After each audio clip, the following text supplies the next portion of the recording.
I just ran a marathon, hit a personal best, and had zero gut issues. And that's not by chance. In this episode, I'm taking you behind the scenes of my full marathon weekend from the week before, 2 days out, all the way through race day and recovery week.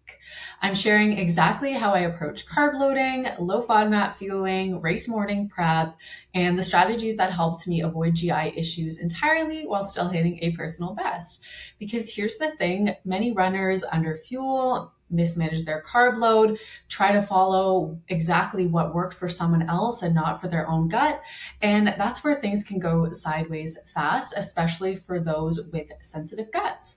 In this episode, I'll walk you through how I structured my carb load without triggering symptoms like bloating and discomfort, my exact race day fueling strategy from carbs, hydration, and caffeine, the gut-friendly strategies that helped keep my gut calm on race day, what I do differently next time, and how I approach recovery week to bounce back quickly. This is a real unfiltered look at what worked, what didn't, and how to apply these strategies to your own training and race day. Let's get into it.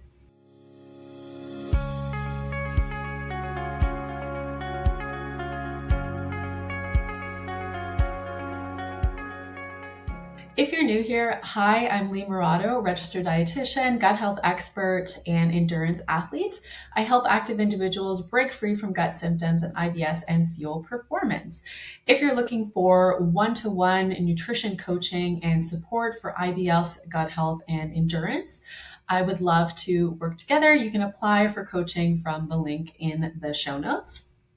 And if you've been following for a while, you know that I raced the Milan marathon on April 12th, 2026.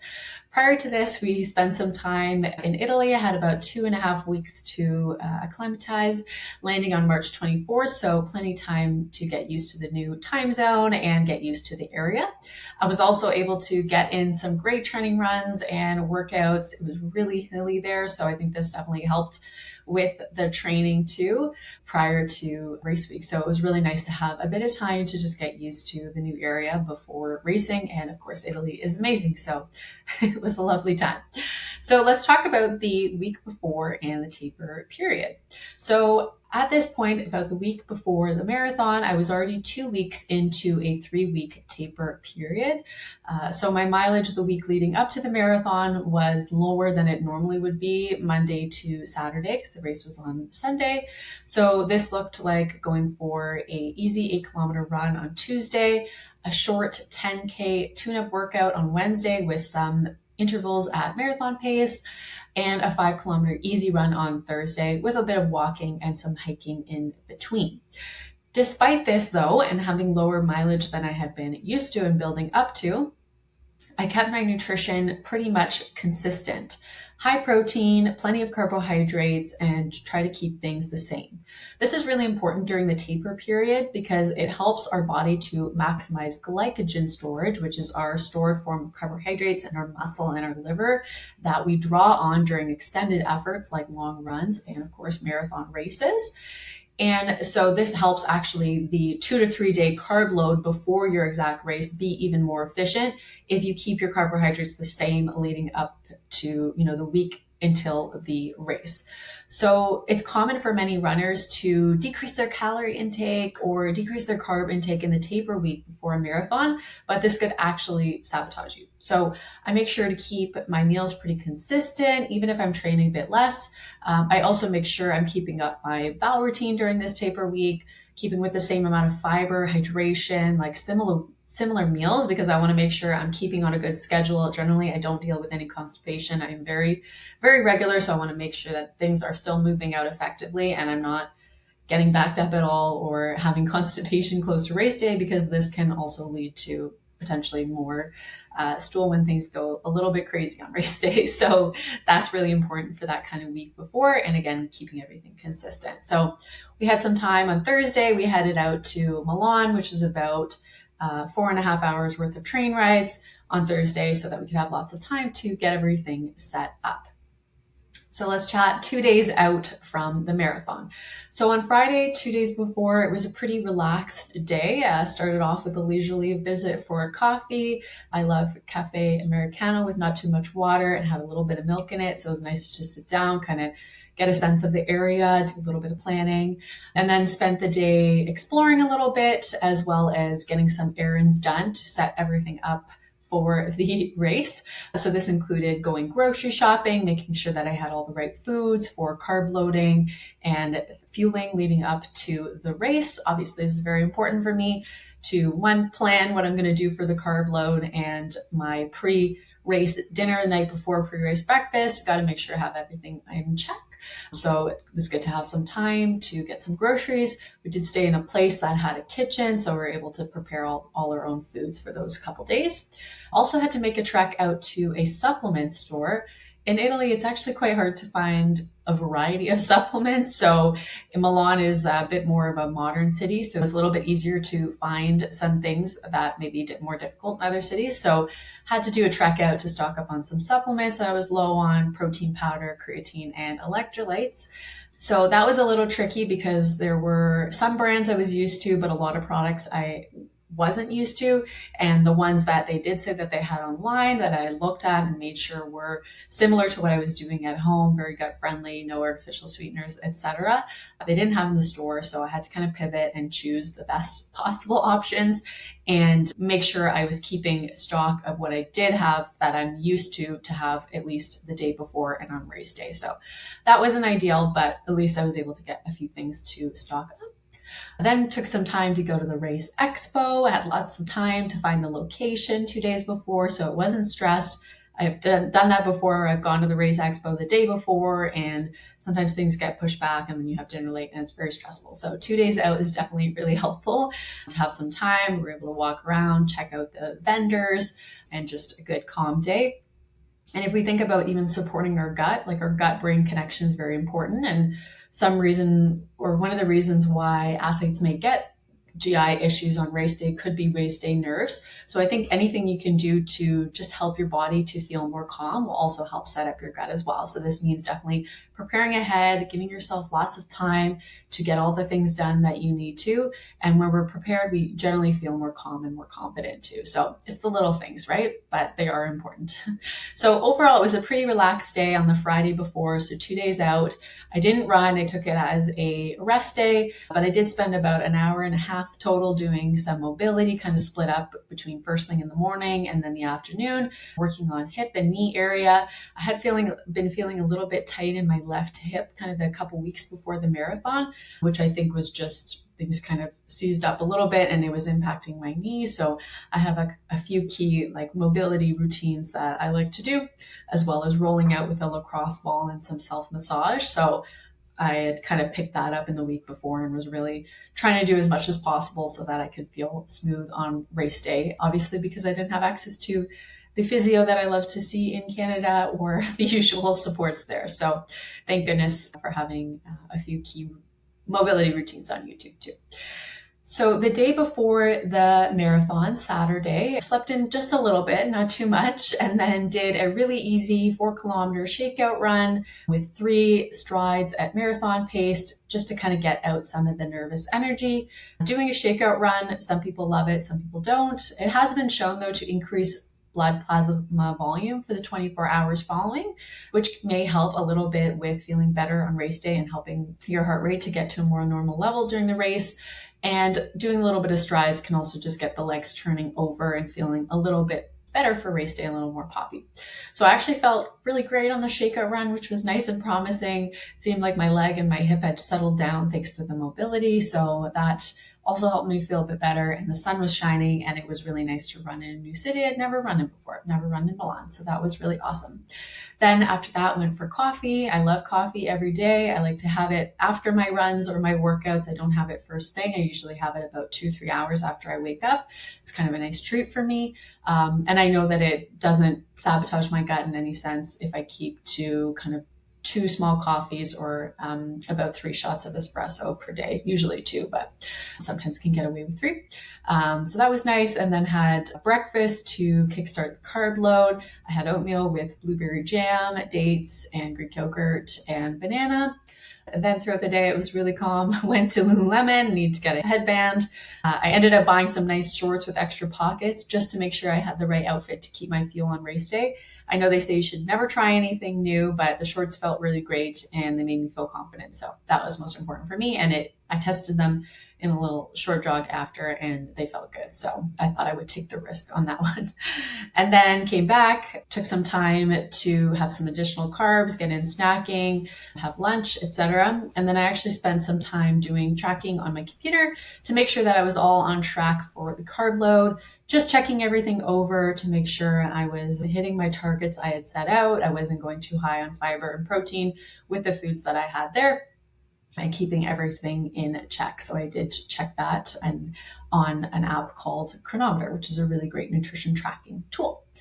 With that said, let's talk about carb loading. So this is a really common place where runners can set themselves up for GI disaster if they don't execute it properly. So if you've ever done, looking around, and I think running is very common right now. There's a ton of content on social media, blogs, podcasts about endurance fueling, etc. And you've probably seen a lot of different opinions and information. Aim for 8 to 10 kilograms of carbs per day, have Gatorade, eat graham crackers, take extra gels, it all counts. So those suggestions may be helpful for some, but it might not work for you depending on your individual needs, as well as your history with training and also your history with nutrition and even carb loading and habitual carb intake. Further, if you deal with GI issues during endurance training and or you have a condition like IBS, you will need a much more nuanced approach. So there's lots of things that you may take into account, and what worked for someone else might not be right for you at this specific time. So there are quite a few factors to take into account. So in my condition, I have quite a bit of experience with carb loading, and I generally eat a high carb diet, especially during the build for longer races like half marathon or marathon training. So my gut is used to more carbs versus some athletes maybe are not eating enough carbs as they generally should be. This is more common with female runners. They tend to undereat carbohydrate intakes. And if you're not used to as many, then you may not tolerate a carb load as well. So that's why it should really be an individualized approach each time, and maybe the reason why you're not able to tolerate 8 grams of carbs per kilogram during the carb load. So that's part of it.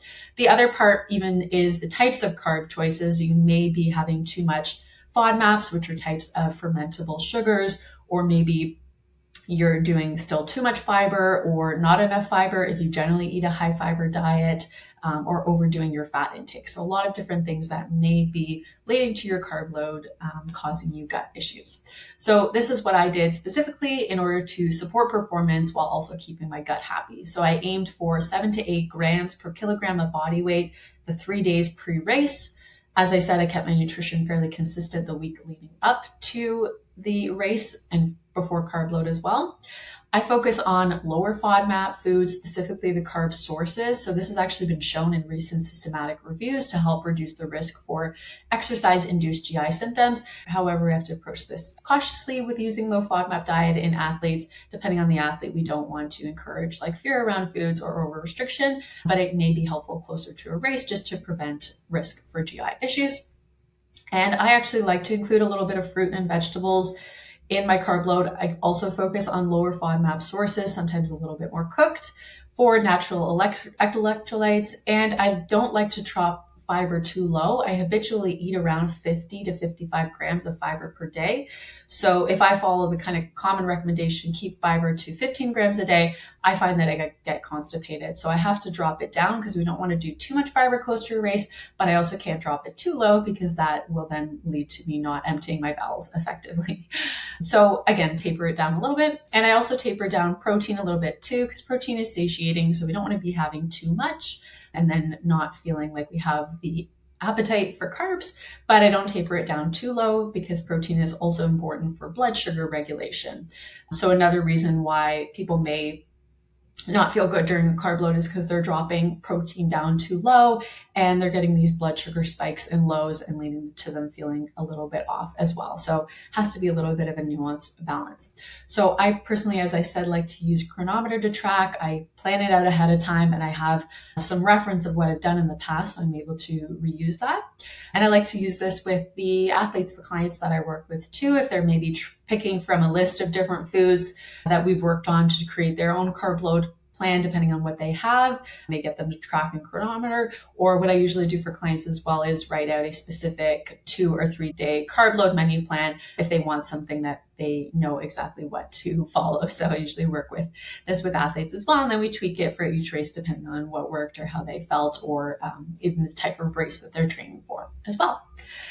So after that, I got my race kit ready, made sure I had all my fuel prepared for the next day, gels, I had caffeine pill ready to go, outfit, change of clothes, bib, everything was all packed, laid out for race day. And I find, again, just having lots of time helps me to feel more prepared and feel more calm that everything is set and ready to go. So it was nice to have that bit of luxury the day before. And again, this helps our gut to feel more calm. Then I spent a bit more time doing some lacrosse ball massaging for my hips and glutes to get things calm, release the pelvic floor. I did another hip mobility routine to feel extra good for the next day. And then I talked to my coach on the phone, just going over race day prep. And then after that, made dinner. So for dinner, I focus on high carb intake again, a bit of protein, and then keeping it low in fat and fiber. Especially the night before hard efforts or races, we want to keep it lower fat because more fat can lead to fat malabsorption and more loose or uncomfortable stools. So we don't want to do too much fat the night before. And again, some sources say no vegetables the day before a hard race or marathon. However, as I said, I like to include a little bit of small amounts cooked, focus on low FODMAP options. And I find I just feel better when I have a bit of real food on my plate, and I know it works for me, and it hasn't caused any GI issues. So again, that can help to just kind of keep meals a little bit similar, not go too far off your usual diet. And then after dinner, prepped my breakfast for the next morning. And then I spent some time scraping my quads and shins, which felt great. So fascia scraping is another tool, can help improve blood flow. And I just wanted to feel extra relaxed before going to bed. So had that other tool as well. And I know this sounds like a lot, but these are things that I generally include regularly, but I do amp them up a bit more before an important race. So usually don't have all the time to do 2 hours of mobility and scraping every day, but made some extra time for this close to an important race. And then we planned the route for the next day, made sure everything was set to go. Then had some time to actually watch a show and just relax before bed. Final thing was I took some magnesium. So I took about 200 milligrams. I habitually take about 400 to 500 milligrams per night. As I find it generally helps me stay regular, especially when traveling. But as it does have an osmotic laxative effect, meaning it draws water into the bowels, I take a bit less prior to races because I don't want to stimulate any loose bowels during the race. So I taper that off a bit as well. And then I was in bed by 10 p.m. Surprisingly felt pretty calm, which was great. Sometimes I get race night nerves and I might do a sleep meditation or a tapping meditation to help me just calm down and get to bed on time. But I went to bed pretty calmly within a few minutes, so that was great. So maybe that was just being way prepared ahead of time, which was awesome. Let's talk about race morning. So it's finally here, the day of the marathon. So I woke up at 5 a.m. and immediately had about 500 milliliters of water with 1 serving of BioSteel electrolytes, just to help me get some hydration in and front load a little bit of electrolytes before the race. Then I made the bed and I did my mobility and warm up. So I usually take between 30 to 40 minutes before races to do activations and mobility work on my yoga mat. So I like to do different mobility exercises, usually opening up like the hips, knee, getting the psoas loose, etc. So for this one, I was focusing a bit more on the quad and hip mobility because that had been, let's say, a little bit more of a consideration in the past couple of weeks. So I wanted to focus there, make sure that they feel extra smooth for the race. And I also included about 10-minute routine for glute activations, which I think really helps me just feel more poppy and strong when I'm trying to run fast. So I did that on my yoga mat, which I actually travel with pretty much everywhere. I always take it with me, either on flights or road trips. I just love to have a yoga mat. So no matter where I am, I don't have to worry about finding a gym or anything. I can do stuff in wherever I'm staying, whether it's hotel room or a rental unit, Airbnb, either for morning mobility or doing warm-ups for runs or even getting in some body weight workouts. So I love to travel with my yoga mat. About partway through that, I had the urge to go to the bathroom and have a number 2, which is super important on race day because you don't want to have to be worrying about that at the start. So I found that I have pretty good bowel training. Like my guts are used to going in the morning after having some water, some fluids, about 20-30 minutes after I wake up, which I've trained over time. So that was good. And I felt good there to empty things out and not have to worry about it later. Then I took a shower, like to feel good, help feel clean before a race, helps me feel confident.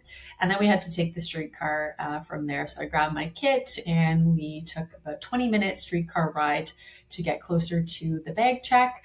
And then we had from there about a 10-minute walk to a bag drop. So before I actually dropped my bag, we got there about maybe a little over 90 minutes before the race started. So I like to have my pre-race breakfast for half marathons and marathons about 90 minutes before, and I've trained this on my long runs. I find that time works good for me because I don't like to eat too early in the morning. Generally can't eat like after I wake up, so I have to wait a little bit of time. And this amount of time feels good for me. It's enough time to digest, and it's not too early either. So usually, because we want to get there at least an hour and a half before to the race start, it usually means that I have to eat it at the start, which I have no problem with actually, as long as I pack it and I have what I need. I feel a bit more calm this way too, because I know I don't need to rush when I'm home and I can relax a little bit and that I'm already at the start. So I don't have to worry about travel issues or anything. So I sat outside, which was a lovely castle for the bag drop, and had my pre-race breakfast, which for this specifically was 3 plain rice cakes with blueberry jam, 2 dates, a small firm banana, and a small protein shake with some oat milk. So about 80 grams of carbs, 25 grams of protein, and less than 4 grams of fat. So I've tested this version many times for longer runs and longer races, and it feels really good on my gut. A lot of sports nutrition guidelines do say just focus on carbs and no protein, or just really low protein, but I find that having a bit more protein in the pre-race breakfast actually helps maintain a bit better blood sugar balance and feel more stable. And I also find that I recover better and perform better. And there is some research that women or female athletes specifically do better with protein closer to hard training, even 25 to 30 grams. So this is something that I've adapted and still keep it low in fat and fiber and focusing on carbs pre-race, but it feels best for me. And I actually help a lot of my athletes with this as well. After that, I took everything off, I checked bags and made sure I had all my gels, caffeine pill on hand, and everything was prepared. And then I did another porta potty stop, just nervous bladder. I usually pee about 2-3 times before a race, so had some time to go to the porta potty, which was good. And then did an easy warm-up run, which was about 12 minutes with 3 strides before the race. So all in all, it was about like an hour warm-up if you count the walking, the activation, and the run. But for me personally, that just helps get the heart rate up a little bit and helps things feel really smooth, because the last thing you want to do is just go out cold into a race without warming anything up. So I like to have this, and it also helps calm my nerves and can support the gut. So with that in mind, then we had a little bit of time to then we jogged over to the start and then had about 45 minutes at the start line. So this was good as well. And actually after the warm up, I needed to use the porta potty again. So we had a bit of time to wait in line. And then we got into our starting corral about 15 minutes before. So again, just having lots of time to make sure that you can either have your fuel when you're there, make sure you have lots of time to do bag check, use the washroom even a couple times to warm up. That will help you feel so much more calm as well. And again, supporting your gut, that's really key too. So let's talk about the race. So the gun went off at 8:15, was in wave 1. So started with the starting group, well, after the elites, of course. And from the start, I actually felt really good. And I tried to keep to the pace I had set out, which was about 4:55 per kilometer. I was feeling so good. I had to pull back a little bit because I last thing you want to do in a marathon is go out too hard and fade towards the end. So I just tried to keep on that pace. And my plan was to see how I felt at the 20-kilometer mark and then the 30-kilometer mark and pick it up a bit more, depending on how I was feeling. And instead of checking every kilometer, I actually set 5-kilometer splits on my watch, which I found really helped. Normally I have them set to every kilometer, but having like 8 checkpoints throughout the race, because there's 8 times 5 kilometers in a marathon, I just found that was a lot more realistic than 42 checkpoints. So just making sure every 5 kilometers I was on pace was really helpful and helps break it down into more manageable chunks. So I was really happy about that. Now let's talk about the fueling. So throughout the course of the race, I took 5 gels, which had 40 grams of carbs in them each, which equaled roughly 200 grams of carbs total throughout the race. So based on my race time, which I will get into, it was roughly 60 grams of carbohydrates per hour.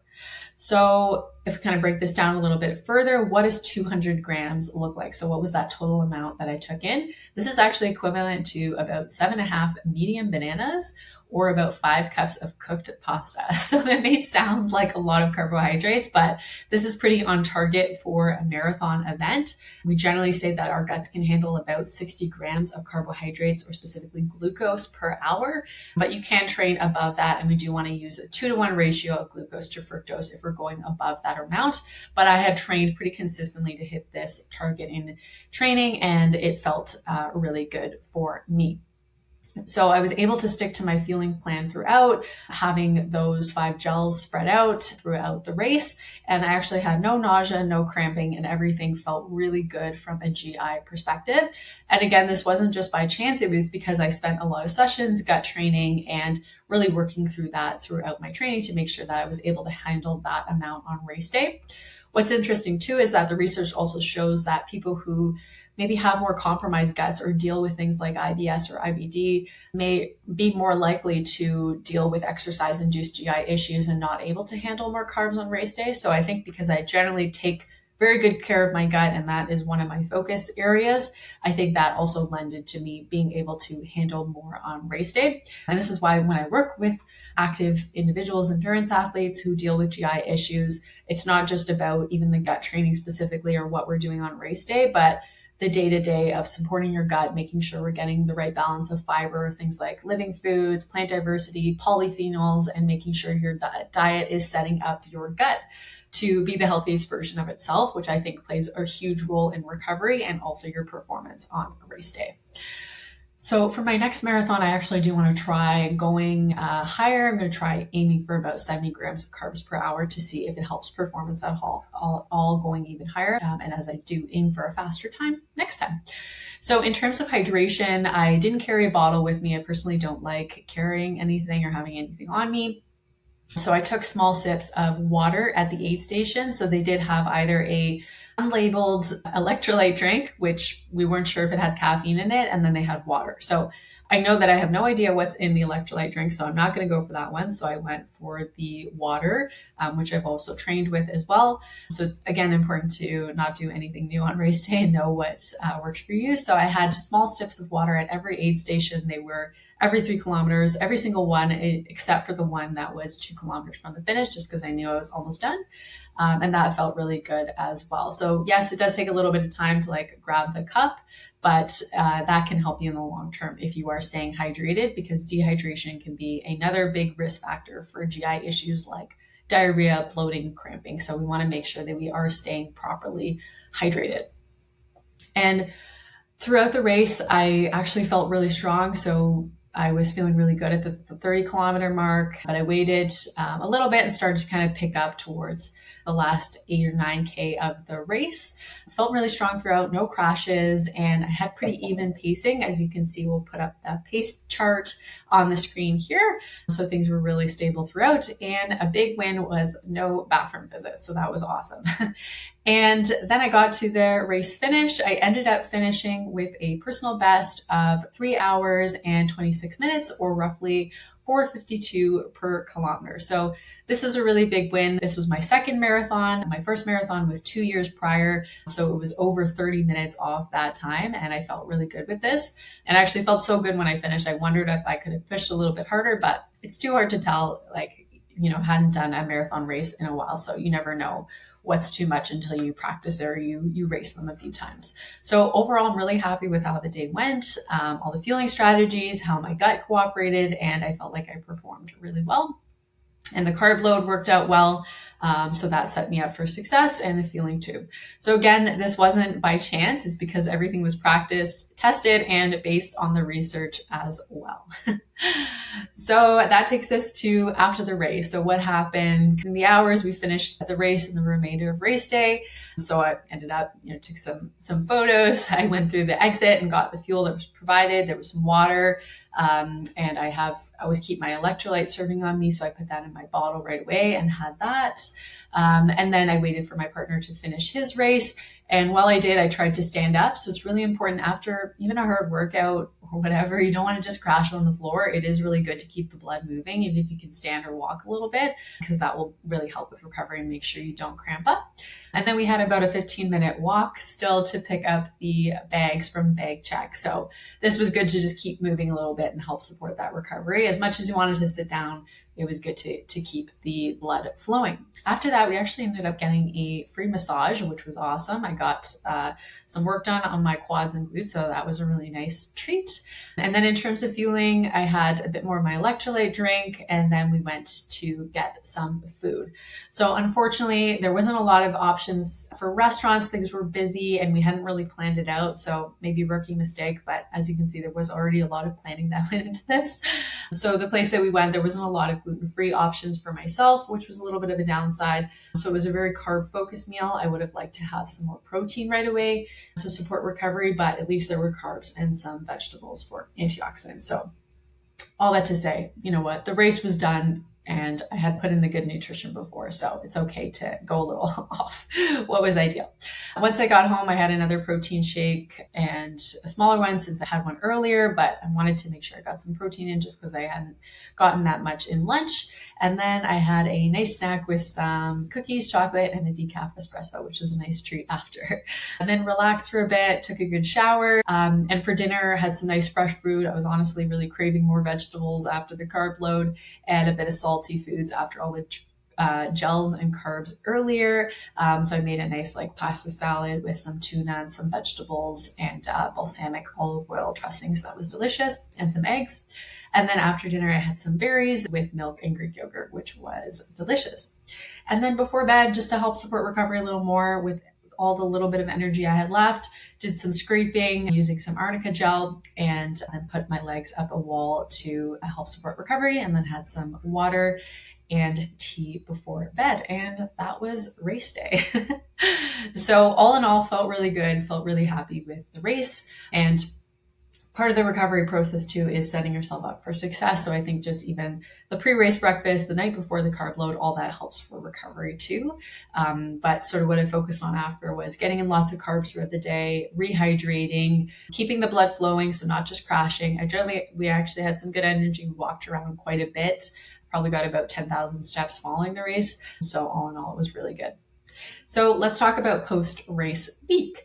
So the next morning after the race, I actually felt really great, almost like I hadn't run a marathon, which was interesting. So that was encouraging because I think it meant that I had trained well to build up to the race. So I think a big part of recovering well for a marathon is just making sure you're building up enough in training and your body's getting used to a higher amount of mileage.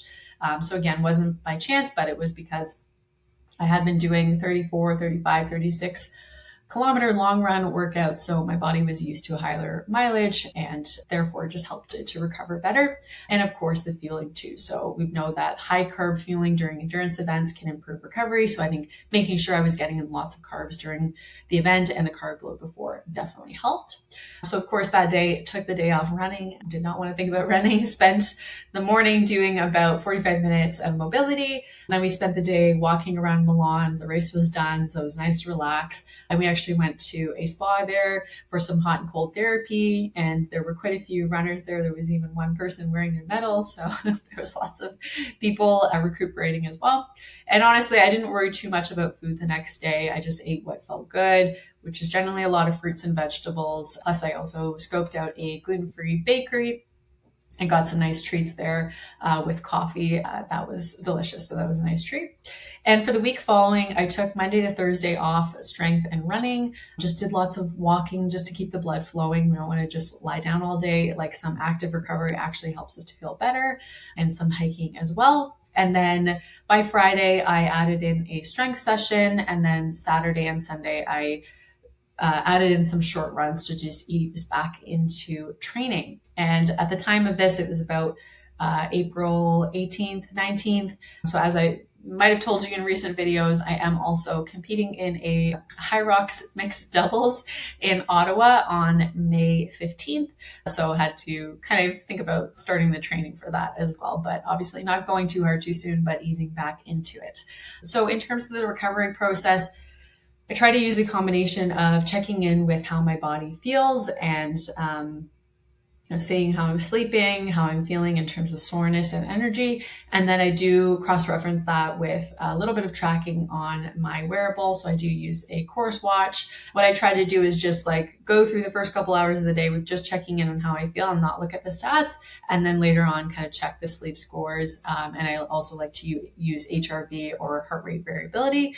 And it returned to baseline about 2 days post-race, which was a really great sign too. So I was using that to kind of cross-reference with how I was feeling in terms of recovery.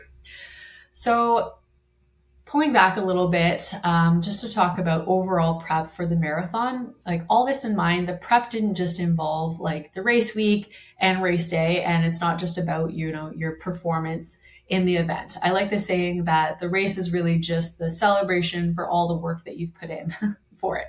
So it really started months before. And since January 1st, 2026, I ran over 1,030 kilometers in training leading up to the race on April 12th. So just within the 3-month period, with actually 2 speed workouts per week. One was a shorter speed workout, and then one was the long run workout. And I also spent multiple training sessions testing the fueling strategy and training my gut to handle the demands of race day. And of course, what's more, marathon training also involves recovery like sleep, mobility, and low intensity training to be consistent too. So it's not just about the race day and how things go during your race. It's really months of preparation. So if you're curious about that, I did another episode on my preparation for the race itself and the marathon build in terms of training and nutrition. So if you're wanting to learn more about the lead up to having a symptom-free marathon, be sure to check out that episode, and I will link it down below in the show notes so you can check that out as well. So let's go through some of the lessons learned. So overall, things went really well. I think it wasn't, again, just to good luck. There was a lot of preparation involved. And if there were any lessons learned, though, I would say that it would have been to pack more of my specific supplements. So again, we don't want to try anything new or close to race day. And I know for myself, I have a few specific protein powders, creatine, sport nutrition products that I know feel good on my gut and don't contain things like high FODMAP ingredients or artificial sweeteners. So I did run short on those just because we thought we would be able to purchase some of those in Italy, but it was actually really, really difficult. So I wish that I had brought more and not pared it down. And I also use turmeric or curcumin at home, as well as NAC for anti-inflammatory support. And it was hard to bring that too. So I think I should have been better to prepare and bring those with me. And another thing I would change is, as I mentioned before, is to make sure I had some protein quickly after the race. So if things were completely ideal, probably planning out a spot to eat post-race to make sure that it had options that were gluten-free friendly and high protein, as well as some carb and vegetable options to make sure that it was a more ideal post-race meal. But that said, we did the best with what was available, and things can't always be perfect. So overall, really happy with how things went. No gut issues and a strong performance, and overall a huge success. One reason I love racing is because it helps me better support my coaching clients by understanding the demands of the sport, as well as the preparation and fueling involved. So if you're an endurance athlete training for your next long distance event and want to create a personalized plan to fuel your next race and keep your gut happy, I would love to chat. So when we work together, we'll take into account your fitness, your nutrition history, as well as your unique needs and your gut health profile. And together we'll develop a fueling plan to ensure you're eating enough during your build and your training to meet your needs, hydrating effectively, utilizing supplements like even caffeine or other sport nutrition supplements optimally in the right types for your gut, and creating the best plan of action to crush your races without GI distress. So if you're interested in working together, you can apply for coaching from the link in the show notes.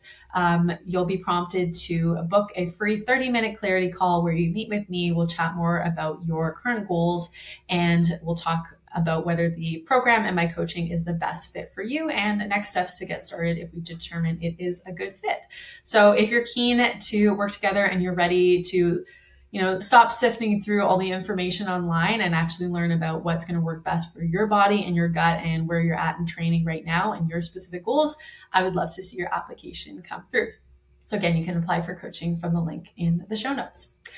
So there you have it. That's a full recap of race week, race day preparation, and all you need to know in terms of a gut-focused approach. So as you can see, the actual execution of the race is incredibly hard for sure, but 95% of the work is really done in the preparation. So consistent mileage and those workouts are super important when it comes to building fitness. But I hope what you'll take away from this episode as well is that your gut training and your nutrition planning is equally as important so that you can fuel adequately on race day and not have gut symptom issues or attacks that can totally derail your performance and derail all the hard work that you put into your fitness. So if you have any questions about marathon racing and navigating gut issues, you can leave a comment below and I'd love to hear from you. And that's all for now and hope to see you soon. Take care.